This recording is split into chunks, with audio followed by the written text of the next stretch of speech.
Today's CPI report shows inflation holding steady at the same as last month, but under the surface, that number is dangerously misleading. The only reason we're seeing that 1.7% is because of low gas prices. Meanwhile, core inflation, the stuff the Bank of Canada actually uses to set rates, is still stuck at 3%. So let's talk about what's really going on. From rising oil futures and rent pressure to car insurance inflation, and why this false sense of stability could snap in the months ahead. Let's start with the raw numbers from StatsCan today. Headline CPI inflation 1.7% year over year. No change from April. CPI trim 3%, CPI median 3%, CPI common 2.6%. Month over month, CPI rose by 0.6%. So while the annual rate looks stable, prices actually climbed last month, as they always do.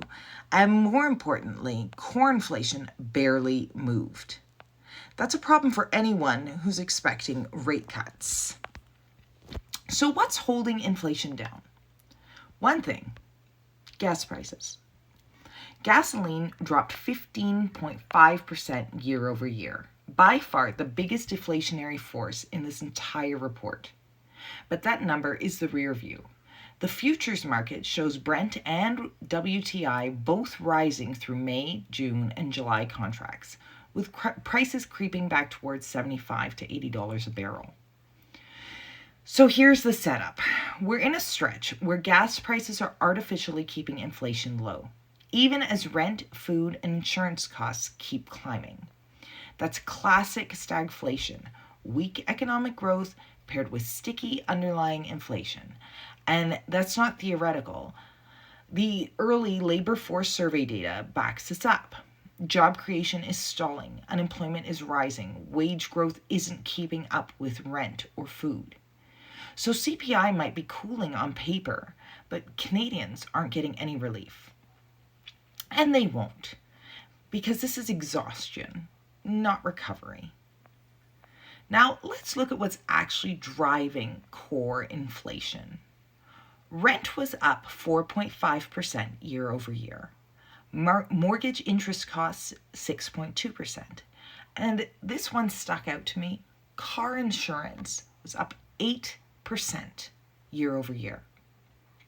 These aren't luxury items or costs. These are mandatory for most Canadians. Rent increases have cooled slightly from earlier this year, but they're still growing faster than wages. And as I'll cover in Friday's video, the rental market is being kept deliberately tight by both private and public actors. But what really stands out here is the insurance inflation. And it's a case study in how crime and public policy end up hitting Canadians in the wallet. Let's be honest, car insurance rates are climbing because companies are trying to recover the costs of car thefts. The more cars are stolen, the more premiums go up. And the higher those premiums get, the more people start missing payments or driving uninsured. And where's the enforcement? If we started holding car thieves for more than a few hours, we might actually lower insurance costs, our public spend on court costs, reduce repeat offenses, and bring premiums down. So yes, this is an inflation story, but it's also a policing story, and one that very few are talking about. Now back to gas prices, because this 15.5% drop isn't going to last for a little bit. Futures markets show oil climbing steadily across May, June, and July, with upside pressure from OPEC, geopolitical issues, and it is summer, so they sort of price in that people are going to go on road trips. Also, every economy, global economy right now, is trying to rebuild still. So as they're restarting industrial capacity, as they're trying to, have government projects that employ people, this all adds to the gas prices. In plain terms, gasoline is going to start adding to our CPI again, not subtracting from it. So if June CPI shows gas up even 3 to 5%, that alone could push headline CPI above 2%, even if nothing else changes.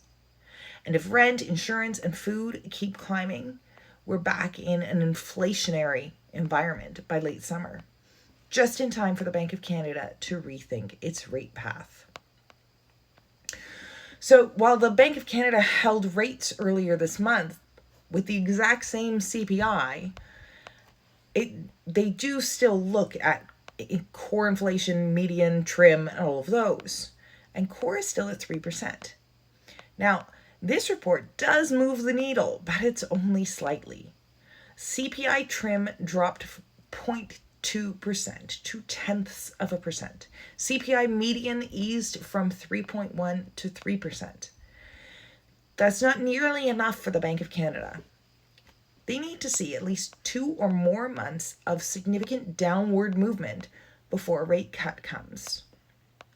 And again, if gas prices tick up, or rent, or anything else, they may pause for even longer on their rate cut cycle.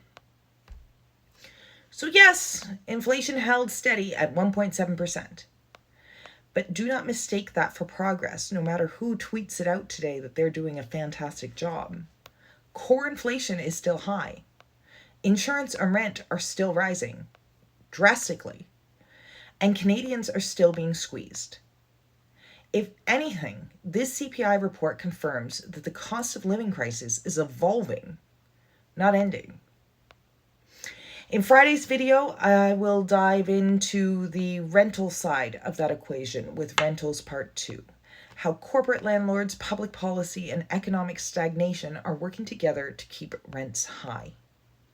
If you found this breakdown useful, hit like, subscribe, and drop a comment, because the more people engage, the more YouTube actually shows this to other Canadians trying to make sense of the economy. Have a wonderful week.